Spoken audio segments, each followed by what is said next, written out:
여러분, 1년 만에 주가가 41달러에서 1,547달러로 상승했다고 하면 믿으실 건가요? 올해 초 대비해서는 430%나 오른 이 종목, 바로 샌디스크입니다. 지금은 전 세계 반도체 시장의 포식자로 불리는 샌디스크가 과거에는 삼성전자에 팔릴 뻔했던, 그러니까 한국 기업이 될 뻔했던 히스토리가 있다는 사실 알고 계셨나요? 우리에게 USB로 친숙한 이 기업이 반도체에서 어떤 영향력을 발휘하고 있는지 함께 알아보시죠. 샌디스크는 원래 가성비 USB와 SD카드를 판매하는 미국 기업이었는데요. 사진이나 문서를 저장하는 스토리지 제품들을 만들었죠. 당시 플래시 메모리를 상용화하겠다는 포부를 가지고 시작했지만 위기가 찾아왔습니다. 2008년 9월입니다. 당시 극심한 경영난으로 파산 위기에 직면해 있었는데요. 이때 바로 한국 기업이 될 뻔했던 사건이 일어납니다. 삼성전자의 인수 제안이 들어옵니다. 당시 삼성전자는 우리 돈으로 약 6조 7천억 원이라는 파격적인 인수 금액을 제안했는데요. M&A 과정에선 이 협상 조건들을 비공개로 하는 게 관례인데 삼성은 인수위 항서까지 언론에 공개하며 거금을 제시한 거죠. 당시 샌디스크의 30일 주가 평균에 66% 프리미엄이 붙은 가격으로 인수를 제안했으니 그야말로 승부수였습니다. 하지만 샌디스크의 입장은 달랐는데요. 샌디스크 이사회는 우리의 본질 가치를 저평가했다며 삼성전자의 매력적인 인수를 거절했습니다. 당시 시장에선 샌디스크가 스스로를 너무 높게 평가하는 거 아니냐, 이제 곧 망하겠다는 비아냥이 쏟아졌고 삼성전자는 보란듯이 협상 철회를 선언함과 동시에 샌디스크는 또다시 경영난을 맞이해야 했습니다. 샌디스크는 스스로를 얼마나 가치 높은 기업이라고 생각했던 걸까요? 그런데 그로부터 18년이 지난 현재 상황은 180도 바뀌었습니다. 샌디스크의 높은 콧대가 증명이라도 된 걸까요? 서랍 속에서 굴러다니던 만원짜리 USB나 만들던 그 회사가 이제는 삼성과 하이닉스조차 긴장하게 만드는 시장의 룰메이커로 돌아온 건데요. 최근 주가는 연초 대비 430% 폭등하며 엔비디아의 상승세마저 압도하고 있습니다. 대체 그동안 샌디스크에 무슨 일이 있었던 걸까요?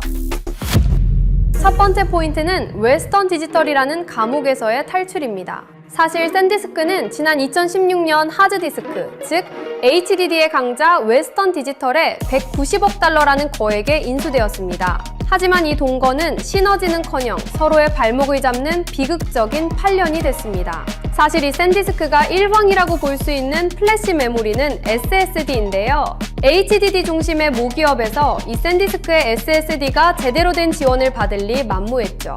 사실 이 HDD와 SSD는 저장 장치라는 이름만 같을 뿐 제조 공정부터 시장 구조까지 완전히 다른 사업이었습니다. 여러분의 이해를 돕기 위해 잠깐 설명을 드려보자면 문서, 이미지나 영상과 같은 데이터들을 저장하는 저장 장치를 제공하는 기업이라는 점은 동일합니다. 하지만 여기서 차이가 나옵니다. 우선 웨스턴 디지털의 HDD는 엄청 오래된 서점의 거대한 창고와 같죠. 수천만 권의 책을 쌓아둘 수 있어 많은 책들이 쌓여있는 대신 그 책을 찾고 싶으면 직접 사다리를 타고 올라다니며 책을 찾아야 하죠. 반면에 샌디스크의 SSD는 서점 입구 앞에 놓인 베스트셀러 존입니다.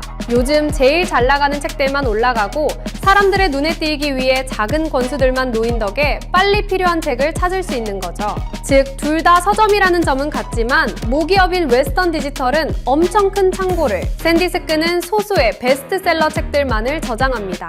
이런 이유 때문이었을까요? 웨스턴 디지털은 기존 수익성이 좋은 HDD 사업을 지키기 급급했고 샌디스크의 사업은 뒷전으로 밀려났습니다. 의사결정은 늘 느렸고 연구개발 예산은 번번이 깎였죠. 이때 등장한 구세주가 바로 엘리엇 매니지먼트입니다. 2022년 엘리엇은 웨스턴 디지털 이사회에 강력한 서한을 보냅니다. HDD와 SSD라는 전혀 다른 성격의 사업을 억지로 묶어두는 바람에 샌디스크의 진짜 가치가 반토막 났다며 즉각적인 분사를 압박했죠. 든든한 구세주 덕분이었을까요? 결국 이 압박에 못 이긴 웨스턴 디지털은 무릎을 꿇었습니다. 2025년 2월 샌디스크는 독립법인으로 재상장하며 드디어 홀로 서기에 성공했습니다.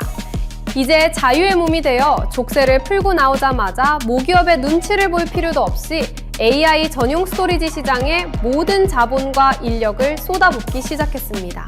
8년간 추운 겨울을 보낸 후 잠자던 사자가 깨어나 먹잇감을 찾기 시작한 셈입니다. 두 번째는 샌디스크가 왜 하필 기업용 SSD에 모든 사활을 걸었느냐는 겁니다. 우리는 샌디스크를 싸구려 USB나 SD카드 만드는 회사로 기억하지만 반대로 생각하면 샌디스크는 수십 년간 아주 작고 좁은 공간에 데이터를 빽빽하게 우겨넣는 고밀도 적증 노하우만큼은 세계 최고였습니다. 그러니까 그 작디 작은 베스트셀러 존에 어떻게 하면 많은 책들을 둘 수 있을지 고민한 거죠. 남들이 그깟 USB라며 무시할 때 샌디스크는 저가형 메모리의 한계를 극복하기 위한 소프트웨어 보정 기술과 데이터 컨트롤러 설계 역량을 극단적으로 갈고 닦았던 겁니다. 이 기술을 뽐내고 싶어 그동안 어떻게 참았던 걸까요? 이 노하우가 AI 시대의 가장 절실한 고용량 기업용 SSD 제작의 핵심 엔진이 된 겁니다. 여기서 말하는 기업용 SSD는 단순히 여러분의 노트북에 들어가는 부품이 아닙니다. 구글, 아마존, 메타 같은 빅테크들이 거대한 AI 모델을 돌리기 위해 구축한 데이터 센터의 핵심 심장부입니다. AI가 수만 개의 문장과 이미지를 순식간에 학습하고 정답을 내놓으려면 아까 말한 서점의 베스트셀러 칸에서 빠르게 필요한 책을 꺼내줘야겠죠? 예를 들어볼까요? 메타가 전 세계 수십억 명의 사용자 데이터를 분석해 실시간 광고를 띄울 때, 혹은 테슬라의 자율주행 AI가 도로 상황을 1초에 수천 번씩 학습할 때, 샌디스크에 SSD가 없으면 시스템은 데이터 병목 현상에 걸려 멈춰버립니다. GPU가 아무리 좋아도 데이터를 꺼내는 SSD가 느리면 AI가 제 역할을 못하거든요. 이 빨리빨리의 시대에는 부합하지 않는달까요? 이제 샌디스크는 사진을 저장해뒀다 고장나면 버리는 소모품을 넘어 AI 서버의 전체 성능을 결정짓는, 즉 기업이 필요로 하는 데이터를 바로 찾아주는 역할이죠. 세 번째는 가장 중요한 기술적 무기, 바로 적층 기술의 패러다임 전환입니다. 반도체를 수직으로 높이 쌓는 낸드 전쟁에서 샌디스크는 삼성전자나 SK하이닉스와는 완전히 다른 길을 택했습니다. 경쟁사들이 무조건 누가 더 높이 쌓나를 겨루며 300층, 400층 경쟁을 벌일 때 샌디스크는 웨이퍼 본딩 기술을 활용한 독자적인 노선을 고집했습니다. 제가 건물로 예시를 들어보겠습니다. 1층에는 노비가 2층부터 100층까지는 사람들이 사는 아파트가 있다고 생각해 보시죠. 삼성전자와 SK하이닉스는 기존 적층 기술을 활용하는데요. 아파트를 지을 때 1층부터 위층까지 차곡차곡 지어서 높은 건물을 지을 수 있다는 강점이 있죠. 이게 한국의 반도체를 이끄는 기술인데 생각해보면 고층에 거주하는 사람일수록 1층 로비까지 내려오기엔 긴 엘리베이터 시간을 기다려야 하는 겁니다. 반면에 샌디스크의 웨이퍼 본딩 기술은 말 그대로 본드로 1층인 로비와 2층부터 사람들이 거주하는 층을 붙인다는 건데요. 1층을 따로 만들고 거주층들을 따로 만들어 합체하는 기술입니다. 어렸을 때 어린이집에 있던 2층 미끄럼틀 기억하시나요? 건물에서 바로 미끄럼틀을 타고 1층으로 도착할 수 있던 건데요. 샌디스크는 모든 층마다 이런 미끄럼틀을 만들어서 삼성과 하이닉스 거주자가 100층짜리 엘리베이터를 기다리는 동안 빠르게 미끄럼틀을 타고 1층으로 도착할 수 있는 거죠. 이게 바로 웨이퍼 본딩 기술입니다. 이게 경제적으로 무엇을 의미하는 걸까요? 경쟁사들이 최첨단 공정에 수조 원을 쏟아부으며 고전할 때 샌디스크는 상대적으로 저렴한 구형 공정을 활용하면서도 결과물은 최신형과 동급으로 뽑아냈다는 겁니다. 싸게 만들어 비싸게 파는 이 압도적인 원가 경쟁력은 결국 시장의 권력을 바꿨습니다.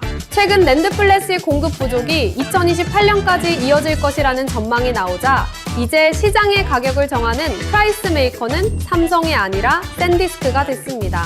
삼성과 하이닉스가 웨이퍼 본딩 기술을 도입할 거라고 이야기하는 거 보면 이제 가늠이 가시나요? 이게 전 세계 기업들이 샌디스크의 물량을 한 조각이라도 더 받기 위해 수년치 대금을 선불로 내고 줄을 서는 이유입니다. 결국 우리가 주목해야 할 것은 샌디스크라는 한 기업의 성공을 넘어선 메모리 반도체의 위상 변화입니다. 지난 2년간의 반도체 전쟁이 엔비디아 같은 GPU의 시대였다면 앞으로의 10년은 데이터를 얼마나 안정적으로 저장하고 얼마나 빠르게 우리가 원하는 데이터를 꺼내 쓰느냐가 AI의 성패를 가르는 시대입니다. 즉 주인공이 두뇌에서 기업과 데이터를 꺼내오는 능력으로 옮겨가고 있다는 뜻입니다. 샌디스크는 특화된 저장 기술로 AI 인프라의 새로운 표준을 쓰고 있습니다. 18년 전 삼성에 팔릴 뻔한 기업이 이제는 전 세계 AI 메모리 산업에 숨통을 쥐고 있는 핵심 플레이어로 우뚝 선 건데요. 여러분은 샌디스크의 이 화려한 질주가 과연 어디까지 계속될 것이라고 보시나요? 삼성과 하이닉스가 샌디스크의 기술을 따라 메모리 제국의 주도권을 찾아올 수 있을까요? SSD의 황제로 거듭난 샌디스크의 성장이 기대된다면 하나로 미국 AI 메모리 반도체 탑4 플러스 ETF에 주목해보세요. 샌디스크를 비롯한 미국 AI 메모리 반도체의 탑 4개 기업을 중심으로 투자하는 ETF와 함께 앞으로 샌디스크의 미래를 함께 기다려볼까요? 또 ETF 백서에 나누고 싶은 기업이 있다면 댓글로 남겨주세요.